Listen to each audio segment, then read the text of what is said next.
bahwa nilai-nilai hukum yang terdapat pada Kitab Undang-Undang Hukum Pidana kita yang bersumber dari WPS itu adalah mempunyai nilai-nilai hukum yang tidak selaras. Hukum yang baik adalah hukum yang hidup di tengah-tengah masyarakat. Pasal 1 ayat 2 itu di sana yang baru Pak mengatakan bahwasanya mengakomodir nilai-nilai yang hidup di dalam masyarakat.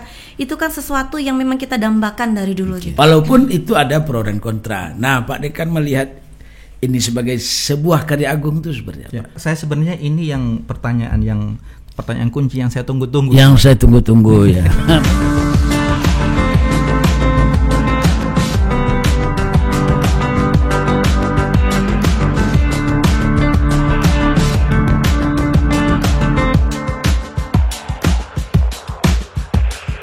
Assalamualaikum warahmatullahi wabarakatuh. Sahabat UIR News, kita kembali berjumpa dalam ruang akademisi mendedah informasi. Nah, pada hari ini kita akan berbincang-bincang ringan seputar Kitab Undang-Undang Hukum Pidana bersama dua dosen hukum pidana Fakultas Hukum Universitas Islam Riau. Keduanya juga ahli di bidang pidana. Kita sapa Dekan Fakultas Hukum UIR, Bapak Dr. Musa SHMH. Assalamualaikum Pak. Waalaikumsalam warahmatullahi wabarakatuh. Apa kabar Pak? Alhamdulillah. Sehat Pak Dekan? Alhamdulillah sehat.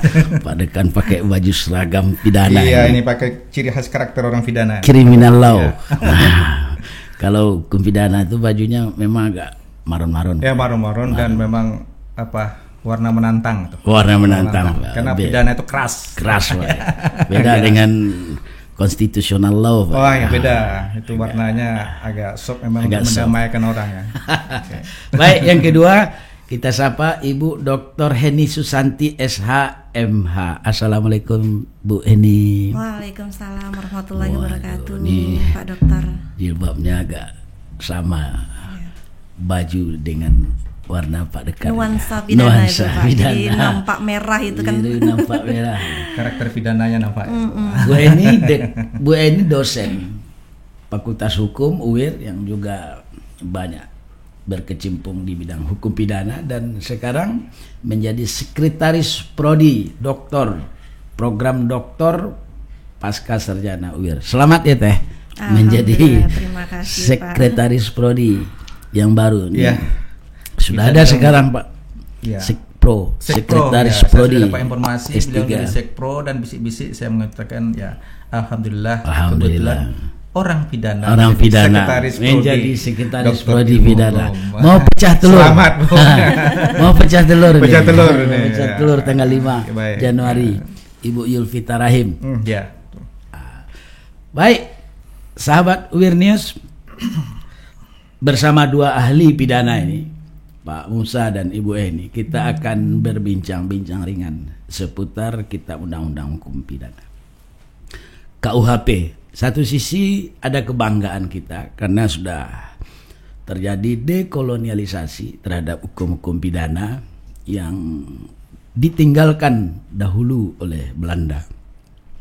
Kita tahu semua bahwa KUHP itu sudah berlaku di Indonesia sejak tahun 1915. Dan baru pada 6 Desember kemarin Dewan Perwakilan Rakyat mengesahkan KUHP yang baru. Kita tinggal menunggu pengundangan dari Kementerian Sekretariat Negara Pak ya. Kementerian Hukum dan HAM. Ya. Mudah-mudahan dalam waktu dekat KUHP ini bisa berlaku. Namun setelah pengesahan oleh DPR RI juga masih terjadi pro dan kontra terkait dengan beberapa pasal yang ada di dalam KUHP itu. Nah, ini akan kita perbincangkan dengan dua ahli dosen Fakultas Hukum Universitas Islam Riau. Baik, Pak Dekan. Ya.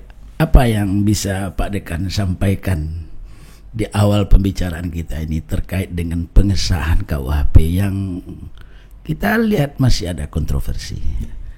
Terima kasih Pak Dr. Supriyadi. Saya merasa sangat Bahagia sekali pada hari ini diberikan kesempatan untuk berbicara masalah Kitab Undang-Undang Hukum Pidana kita yang baru, dalam rangka untuk mengganti terhadap Kitab Undang-Undang Hukum Pidana kita yang bersumber dari Wetboek van Strafrecht. Yang sebagaimana dikatakan oleh Pak Sapredi tadi, di Belanda itu tahun 1915 sudah berlaku dan diberlakukan ke negara jajahnya Nederland Hindia di Indonesia tahun 1918. Dan itu dari sisi filosofis bahwa Kitab Undang-Undang Hukum Pidana yang bersumber dari WVS itu dari Belanda itu kan sebenarnya adalah, kalau kita tarik ke belakang, itu merupakan ketentuan Kitab Undang-Undang Hukum Pidana yang dipengaruhi oleh Kode Penal Prancis. Kode Penal Prancis. Kode Penal Prancis itu jauh dari Romawi, kalau ditarik ke belakang, ya. Dari Romawi. Jadi intinya secara filosofis bahwa nilai-nilai hukum yang terdapat pada Kitab Undang-Undang Hukum Pidana kita yang bersumber dari WVS itu adalah mempunyai nilai-nilai hukum yang tidak selaras dengan nilai-nilai kepatutan, hukum dan rasa keadilan masyarakat Indonesia. Oke, kita potong sebentar sampai di situ, Pak. Tidak memiliki nilai-nilai kepatutan dan keadilan dari masyarakat Indonesia. Nah, mungkin pada tahap itu bisa Pak Dekan jelaskan ketidakpatutan dan ketidakadilan itu. Begini, saya mungkin mengambil dari pandangan David Rene, yang ahli dalam sejarah hukum. Dia itu sebenarnya membagi keluarga besar hukum di dunia itu secara sederhana menjadi 4. Pertama, ada yang terkotak dalam kategori civil law. Yang kedua, common law system. Yang ketiga itu adalah kotak yang ketiga masuk dalam kategori religious dan traditional law. Dan yang keempat, kotak yang keempat itu adalah socialist law. Nah, posisi kita sebenarnya, posisi sejatinya hukum kita Indonesia itu, kalau saya juga membaca dari pandangan Braithwaite, ada di posisi hukum masuk dalam keluarga hukum religious law dan traditional law. Nah, di situ karakter nilai-nilai hukum kita, kepatutan hukum Indonesia sudah masuk di kategori itu. Tapi Indonesia kan juga tidak konsisten dalam pemakaian sistem hukumnya. Karena kita kan juga multifungsi sistem. Itu karena dari sistem ketatanegaraan. Kita kan bicara masalah filsafat nilainya. Filsafat nilainya. Nah, sehingga mungkin saya agak sedikit menjelaskan, tetapi kita dalam tanda petik itu keterpaksaan memilih apa boleh buat, harus mengisi kekosongan hukum kita Indonesia dalam sistem hukum nasional. Yang kita bicarakan di sini tentu hukum pidana ya Pak ya. Dengan merdekanya kita pada tanggal 17 Agustus tahun 45, maka secara automatically tanggal 18 Agustus itu kita tidak boleh kekosongan hukum, ya kan? Maka mau tidak mau, suka tidak suka dengan terpaksa, benar Bu, dengan terpaksa gitu kan Bu ya. Kita harus mengadopsi hukum yang ada sebelum kita merdeka dengan dasar pasal 2 aturan peralih UUD 45. Itu sumber dasar pertama. Baik. Minum dulu Pak Dekan, agak pelan-pelan. Silakan baik ya. Saya izin minum dulu. Kebetulan sarapannya sudah, tapi minumnya belum Bu. Apa yang menjadi catatan Bu Eni terkait dengan pengesahan? Terima kasih KUHP sebelumnya Pak Dr. Syafriadi atas kesempatan yang telah diberikan, karena momen ini sangat saya tunggu-tunggu juga bisa berkesempatan berbincang-bincang dengan Pak Dekan kami beliau itu ahli hukum pidana Pak. Jadi saya pun agak segan juga duduk di samping beliau ya. Kalau Bu Eni segan apalagi saya kan. Saya itu murid beliau Pak, dan sampai hari ini pun saya menganggap diri saya masih murid beliau. Ya. Kalau berbicara mengenai KUH pidana, kalau kita kenal dalam istilah hukum pidana, dalam istilah Belandanya itu Wetboek van Strafrecht ya Pak. Ketika beliau mengatakan di tahun 45 kita merdeka ya, maka tidak boleh ada kekosongan hukum, maka terpaksalah kita bawa WVS ke Indonesia. Tetapi itikat baik bangsa yang besar ini tidak sampai di situ. Pada tahun 63 ya, Indonesia pun sudah melakukan Pak seminar perdananya, seminar pertamanya dalam rangka merekodifikasi KUHP. Jadi itikat baik itu sudah ada. Tetapi yang kita ketahui juga, membuat suatu produk peraturan perundang-undangan apalagi selevel KUH pidana itu tidak semudah membalikkan telapak tangan. Butuh proses panjang. banyak sekali aspek-aspek yang mempengaruhinya. Ada banyak latar belakang yang mempengaruhinya. Nah, terkait eksistensi perkembangan RKUHP pada saat itu, kita flashback ya Pak. Menarik kalau kita lihat dari sudut pandang sosiologi hukum maksud saya. Jadi ahli sosiologi hukum itu mengatakan bahwasanya hukum yang baik adalah hukum yang hidup di tengah-tengah masyarakat. Artinya ketika kita secara sadar bahwasanya bangsa ini bangsa yang besar, memiliki kearifan lokal yang tidak sama dengan background masyarakat di Belanda dan lain-lainnya. Artinya kita sebetulnya sudah sadar bahwasanya itu nggak cocok, itu tidak tepat untuk kita. Tetapi karena alasan ketika kita merdeka, nggak mungkin tidak ada hukum yang mengatur masyarakat, maka dipaksakanlah. Nah, karena kesadaran itulah kemudian dibuatlah hingga dari tahun ke tahun, bahkan dari guru sampai ke muridnya ya Pak ya, dalam pembentukan RKUH pidana tersebut. Nah, kemudian dimasukkanlah unsur-unsur yang baru yang dianggap mampu mengakomodir nilai-nilai yang hidup di dalam masyarakat.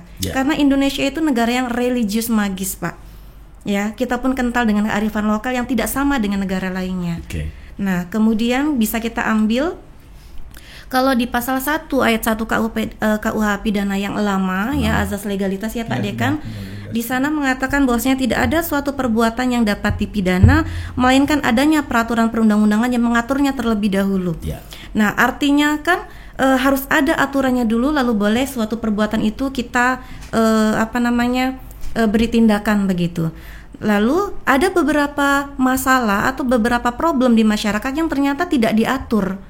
Bukan belum diatur Pak, tapi memang nggak diatur di KUH pidana pada saat itu. Nah, itu kan tidak memberikan solusi. Iya, santet yang seperti perzinahan yang lebih dominan pada saat itu kan Pak.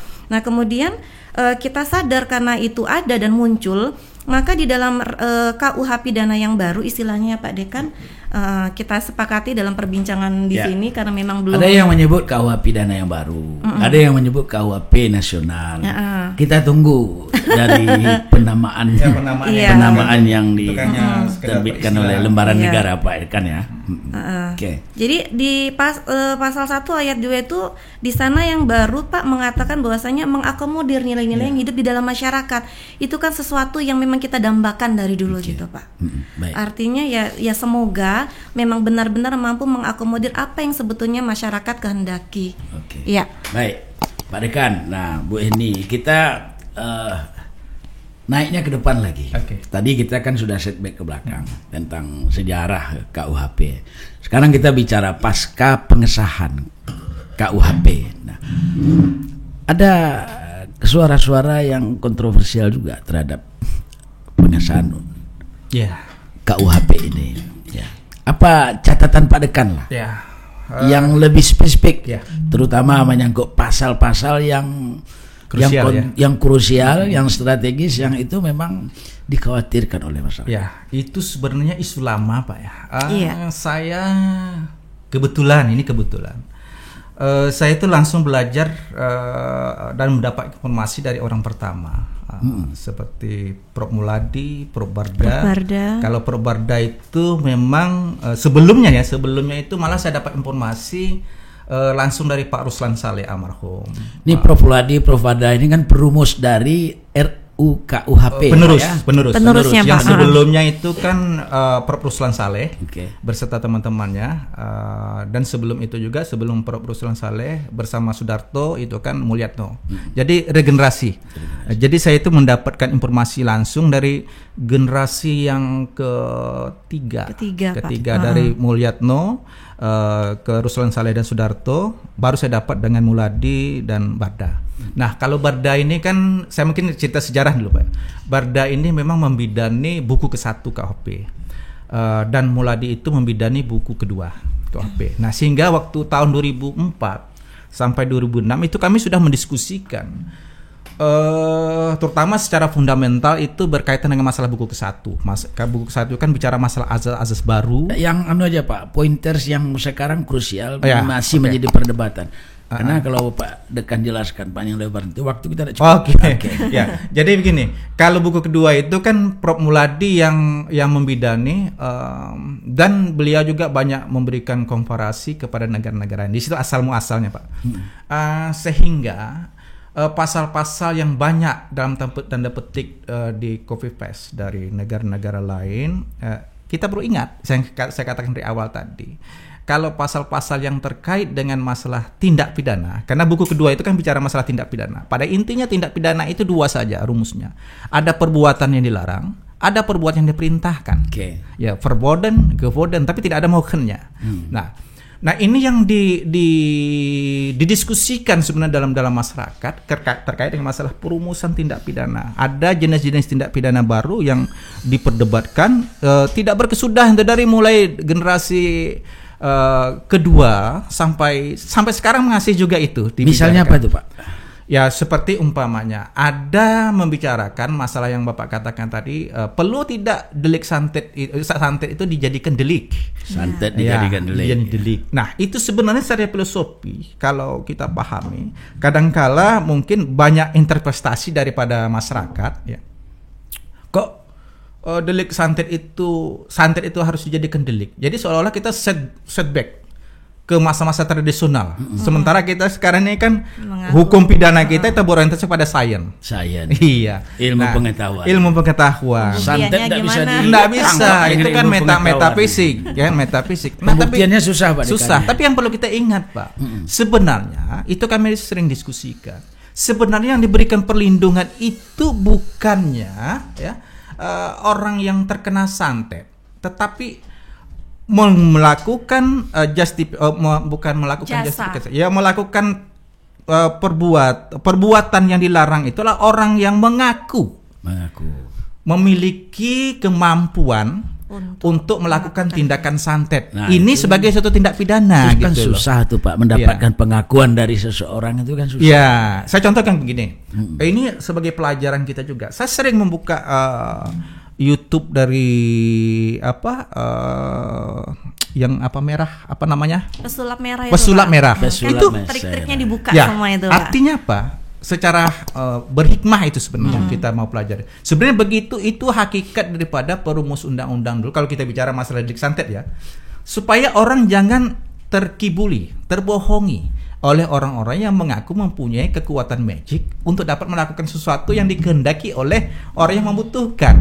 Maka orang yang mengaku inilah yang harus dikategorikan sebagai perbuatan pidana. Itu sebenarnya hakikat delik santet itu dirumuskan. Baik, cuma persepsi dari masyarakat itu seolah-olah kebalikannya.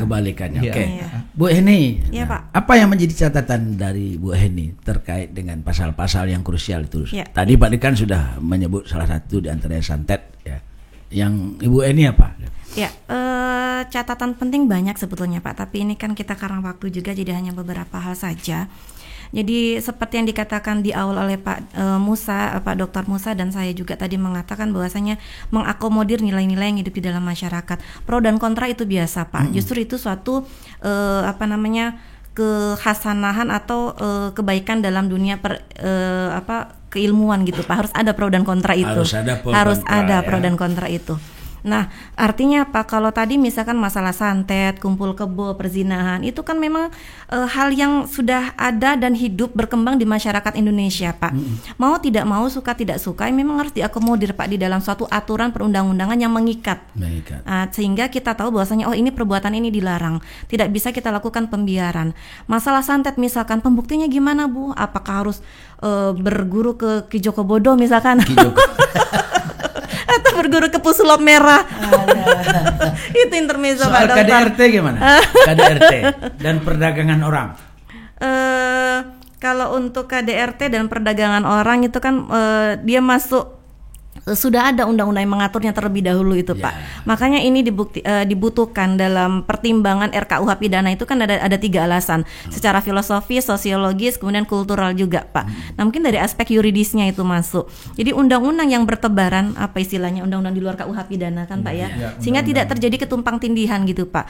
Kalau memang sudah diakomodir oleh undang-undang khusus misalnya tentang human trafficking di dalam Undang-Undang Nomor 21 tahun 2007 misalkan. Lalu bagaimana ketika dia masuk di dalam ratifikasi kodifikasi ya di dalam KUH pidana, apakah itu akan menjadikan kekhususannya itu berubah menjadi tidak khusus lagi atau seperti apa? Ini kan membutuhkan ini juga Pak, perdebatan pro dan kontra. Ada yang menganggap itu tetap khusus, tetapi ada yang mengatakan loh ketika sudah di ranah terkodifikasi maksud saya di dalam KUH pidana, maka automatically hilang kekhususannya. Tapi kembali lagi kita kembalikan ke ranah ilmu pengetahuan dan tetap menjadi pro dan kontra sehingga kita bisa menemukan titik baik secara keilmiahan bagaimana ini bisa menjadi reasoning, bisa menjadi alasan di kehasanahan ilmu pengetahuan seperti itu. Ya, mungkin Pak Dekan, ini lepas dari pro dan kontra.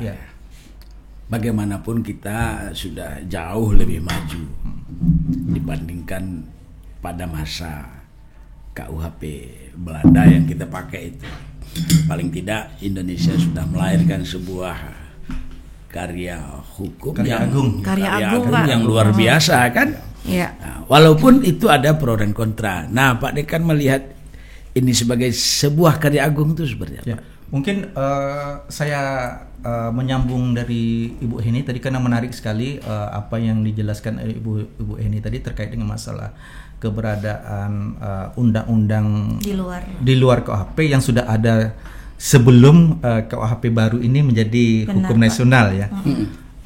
Jadi sebenarnya KUHP itu dalam diskusi sebelum menjadi hukum nasional, dia hanya sebagai core crime dan dia masuk dalam kategori bridging rule. Ya, jadi dia itu hanya sebagai jembatan dalam rangka untuk memfasilitasi terhadap ketentuan undang-undang yang sudah ada yang mengatur secara spesifik. Sementara dalam KUHP itu sendiri hanya mengatur pada pasal-pasal tertentu sebagai pasal induk. Jadi dia sebagai core crime itu. Jadi dari dia sebagai core crime ini tidak menegasikan terhadap undang-undang yang ada sebelumnya. Kecuali nanti ada kesepakatan itu bicara masalah politik nasional hukum pidana nanti ya. Nah, itu nanti tergantung perubahan lah. Nah, itu posisi KUHP sebenarnya. Nah, terkait dengan yang Bapak pertanyakan tadi, saya lupa karena orang tua apa tadi pertanyakan. Lepas dari pro dan kontra. Ini sudah menjadi karya agung bangsa Indonesia. Karena kita kan sudah sekian ratus tahun menggunakan KUHP peninggalan Belanda. Di negaranya sendiri sudah ditinggalkan. Sudah ditinggal beberapa kali ganti, benar. Di Belanda, di Prancis itu Wetboek van Strafter itu sudah tidak pakai lagi. Nah, bagaimana Pak Dekan melihat KUHP yang baru ini sebagai sebuah karya agung bangsa Indonesia? Iya, saya yang jelas gembira Pak. Gembira sekali karena kita sudah punya jati diri sendiri. Sebagai bangsa yang berdaulat, ya, bangsa yang berdaulat, bangsa yang merdeka, tidak terjajah dalam tanda petik dari ketentuan hukum. Dalam hal ini tentu kita bicara hukum pidana. Mungkin hukum perdata lain lagi sekelilingnya. Dan ini kita harus bangga. Terlepas masalah plus minus. Nah, silakan itu yang penting berproses dulu. Kalau ada kekurangan nanti bisa dilakukan perbaikan. Nah, yang kedua, bahwa dalam ketentuan kitab undang-undang hukum pidana ini yang akan masuk ke dalam sistem hukum nasional, dari sisi filosofis tadi sudah saya jelaskan. Yang kedua dari sisi aspek yuridis dia mempunyai karakter tersendiri. Karena dalam ketentuan kitab undang-undang hukum pidana kita yang baru ini, sebagaimana dikatakan oleh Ibu Dr. Heni tadi, yang menyebutkan ada azas legalitas formal di pasal 1 ayat 1 kita undang-undang hukum pidana kita yang baru, dan di pasal 2 ayat 1 itu mengatur masalah azas legalitas material. Jadi itu adalah pangkal tolak utama dari azas-azas yang ada setelah azas legalitas tersebut. Nah, di dalam ketentuan kita undang-undang hukum pidana kita yang lama WVS itu hanya dikenal satu azas, yaitu azas legalitas formal saja. Jadi kalau saya mau berpanjang lebar, implikasinya dalam rangka untuk menerapkan ketentuan azas legalitas formal itu, maka penegakan hukum itu bebas nilai. Nah, dalam ketentuan kitab undang-undang hukum pidana kita yang baru, itu menempatkan dua azas utama yang akan diikuti oleh azas-azas lainnya yang terdapat pada buku ke-1 itu, menyeimbangkan dengan dihadirkannya azas legalitas material di samping azas legalitas formal. Kalau azas legalitas formal itu untuk merespons terhadap ketentuan-ketentuan yang terdapat pada buku kedua yang sudah menentukan perbuatan apa yang dilarang dan perbuatan apa yang diperintahkan. Sedangkan azas legalitas material ini berfungsi untuk mengakomodir, mengapresiasi terhadap ketentuan-ketentuan hukum yang hidup dalam masyarakat yang kita kenal dengan living law, yang ada di dalam berbagai daerah yang kita sebut dengan kearifan lokal. Saya ingin memperjelas kalimat Pak Dekan ini. Kalau dalam KUHP yang lama peninggalan Belanda, Wetboek van Strafrecht itu hanya berlaku hukum tertulis saja. Tertulis saja. Benar. Sementara dalam KUHP baru selain hukum tertulis juga memberlakukan hukum yang tidak yang tertulis, yang living law itu. Itu salah satu kemajuannya. Satu kemajuan. Baik, Bu Eni. Nah, ini tadi rasa-rasa mau dites saya, Pak. Rasa ujian disertasi kembali. Tadi kan Bu Eni juga sempat menyebut bahwa melahirkan sebuah kitab undang-undang itu tidak mudah, tidak seperti membalik telapak tangan. Pak Dekan juga menyebut lepas dari kontroversi pada beberapa materi pasal dari KUHP itu, yang pasti sebagai sebuah karya hukum tetap ada plus dan minusnya. Kita terima plusnya ini, minusnya kita perbaiki sesuai dengan rentang waktu. Nah, gimana pandangan Bu Eni terhadap yang minus ini? Apakah ini akan menjadi ganjalan hukum? Iya.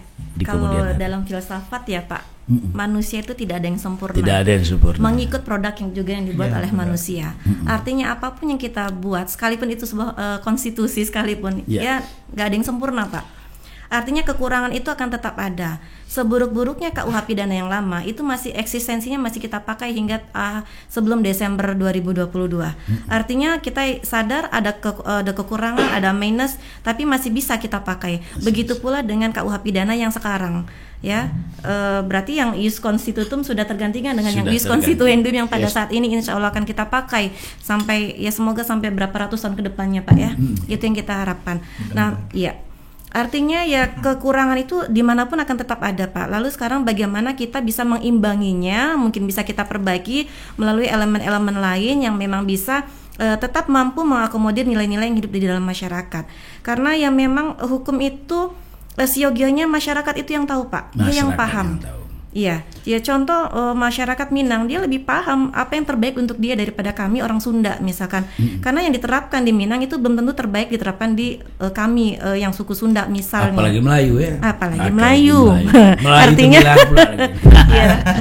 artinya ya kembali lagi kalau kita berbicara masalah kesempurnaan itu nggak akan bisa kita capai juga Pak. Mendekati mungkin. Ya.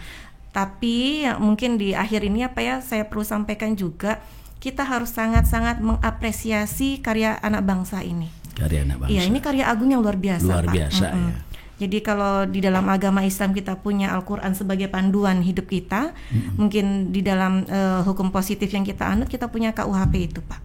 Saya rasa demikian. Pak Dekan, nah ini menyambung Bu Eni. Nanti kita beri masukan kepada pemerintah mana aspek-aspeknya itu masih minus.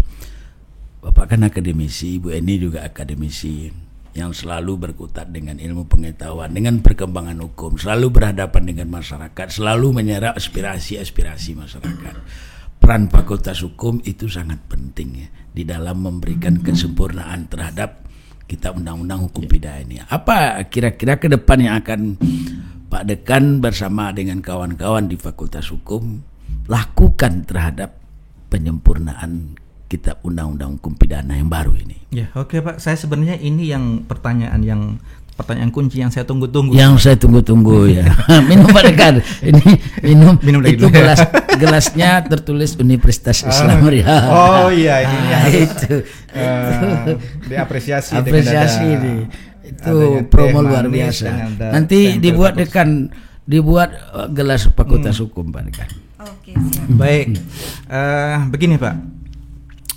Saya sebenarnya ada komunitas hukum pidana secara nasional memang sudah membicarakan apa kira-kira kontribusi kita sebagai akademisi dan juga mengikut sertakan partisipasi mahasiswa dalam rangka untuk mengawal. Pertama mengawal dulu nih. Mengawal dulu. Mengawal terhadap ketentuan kitab undang-undang hukum pidana baru kita ini supaya jangan sampai pada suatu waktu nanti diajukan ke MK terhadap hal-hal yang dianggap tidak signifikan gitu kan. Sementara kan ini berkaitan masalah politik juga tidak bisa kita hindarkan.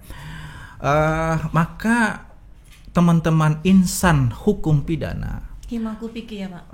Di Mahupiki termasuk kami ada komunitas di luar Mahupiki Bu, punya komunitas yang informal ya, berdiskusi seperti ini secara ya dalam rangka untuk untuk memahami hukum pidana secara lepas, informal begini ya. Kita berusaha untuk terus mengkaji, dan juga guru kami itu mengatakan hukum itu dalam proses, tetap dalam proses ya. Benar. Karena sepanjang hukum itu sudah ditetapkan menjadi ketentuan hukum positif, maka ketika itu hukum itu sudah mulai akan ditinggalkan.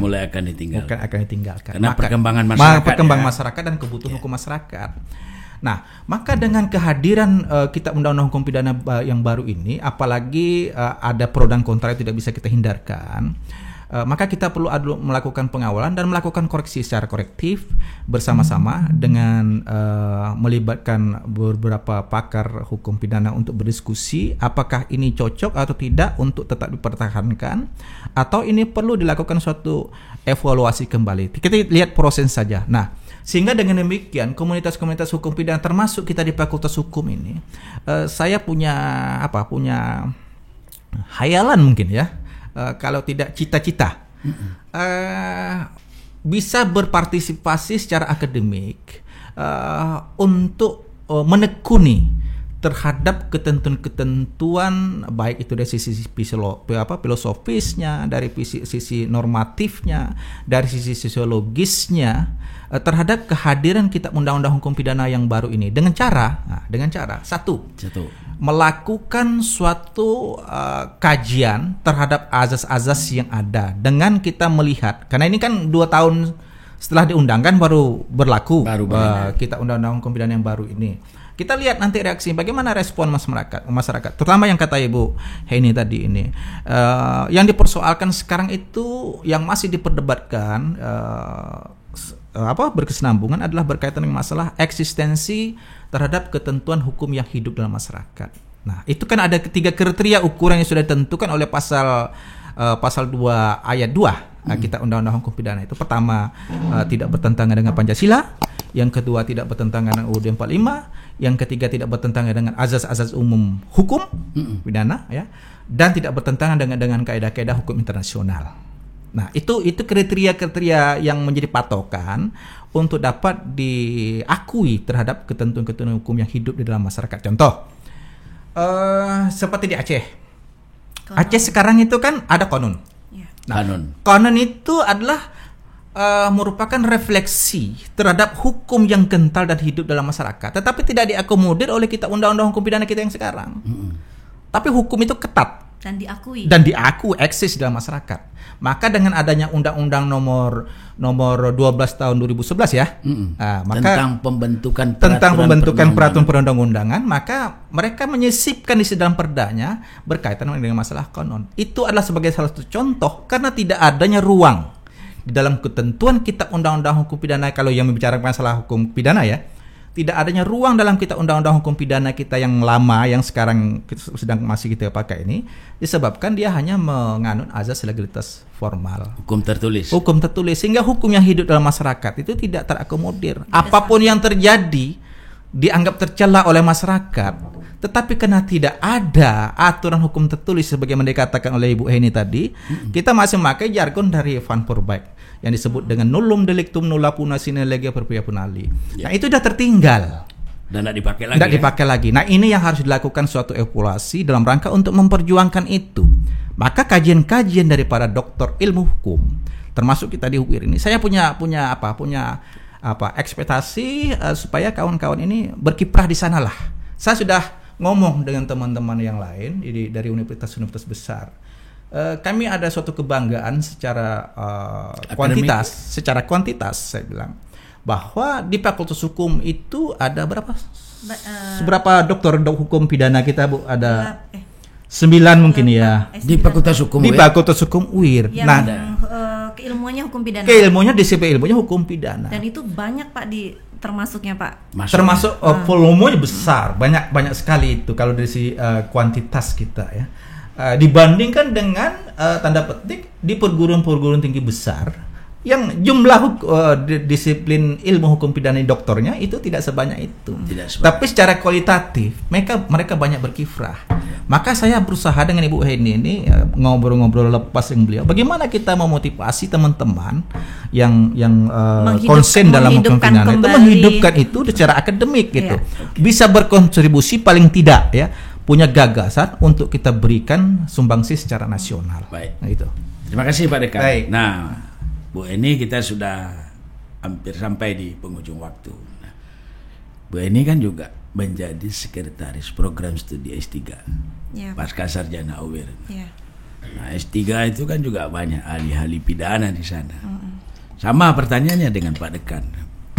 Apa kontribusi yang mungkin bisa menjadi catatan penting dalam perjalanan KUHP yang baru ini, yang akan menjadi objek kajian atau menjadi objek penelitian untuk kepentingan disertasi bagi mahasiswa di tingkat nasional? Is konstituendumnya ya Pak. Is konstituendumnya. Kalau cita-cita itu banyak Pak. Banyak ya. Saya itu orang yang suka bercita-cita. Enggak Pak. banyak tapi banyak ya. Banyak. Bahkan orang yang paling gelisah dengan cita-cita ya. Karena ada apa Pak ya, dalam hati nurani saya itu kepingin kita itu semakin baik di setiap tahunnya. Iya. Nah, kalau dari perspektif Pak Dekan itu dari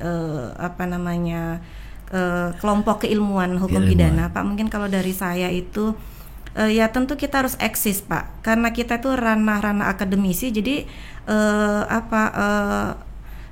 suasana ilmiahnya itu harus kita bangun Pak. Misalnya nanti bikin international conference, kemudian kita bikin diskusi seminar nasional ataupun internasional ya. Kemudian bisa juga saya lupa tadi Pak, mungkin di yang strata 1 kan ada mata kuliah delik dalam KUH pidana ya Pak. Itu mungkin nanti bisa kita inikan lagi ya Pak. Ya, itu kita revisi karena delik dalam KUHP itu adalah mata kuliah yang sudah konvensional.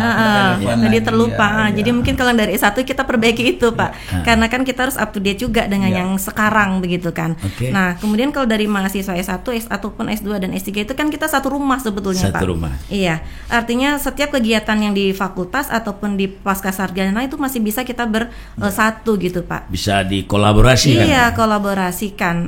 Nah, kemudian karena kekinian itu kita tidak lagi hanya menulis di level skripsi, tesis, disertasi, tapi kita juga harus mengupdate, kemudian memperbanyakkan diri menulis artikel-artikel ilmiah, baik itu di level nasional ataupun internasional. Selain kita untuk kepentingan akreditasi, itu untuk kepentingan diri sendiri si mahasiswanya gitu Pak. Jadi eksistensi mahasiswa itu bisa diakui salah satunya dengan how much, berapa banyak you punya artikel. Jadi iya, sehingga saling memotivasi diri ya, kami sebagai dosen pun memotivasi yang bersangkutan dan mahasiswanya sendiri termotivasi dengan apa? Dengan nuansa akademik yang akan kita bentuk sedemikian rupa Pak. Insya Allah dalam tahun 2023 kita akan launching program-program baru ya Pak Dekan, dan bekerja sama dengan dekanat dan dengan Pak Dr. Syafriadi juga tentunya. Nuhun Pak. Baik, Pak Dekan, Ibu Eni, ini kalau ngomong dengan dua akademisi yang berilmu memang susah menghentikannya. Saya mau sebenarnya satu pesan saya Pak, mungkin untuk kita samakan persepsi. Kemarin di UIR ini kalau tidak salah sudah ada perubahan nomenklatur ya, berkaitan dengan penamaan lembaga. Kita kan prodi ilmu hukum sudah menjadi prodi hukum. Prodi hukum. Ya, saya tidak pakai ilmu lagi ya. Tidak pakai ilmu lagi. Saya secara filosofi merenung. Itu ada benarnya pada saat sekarang sesuai dengan kebutuhan.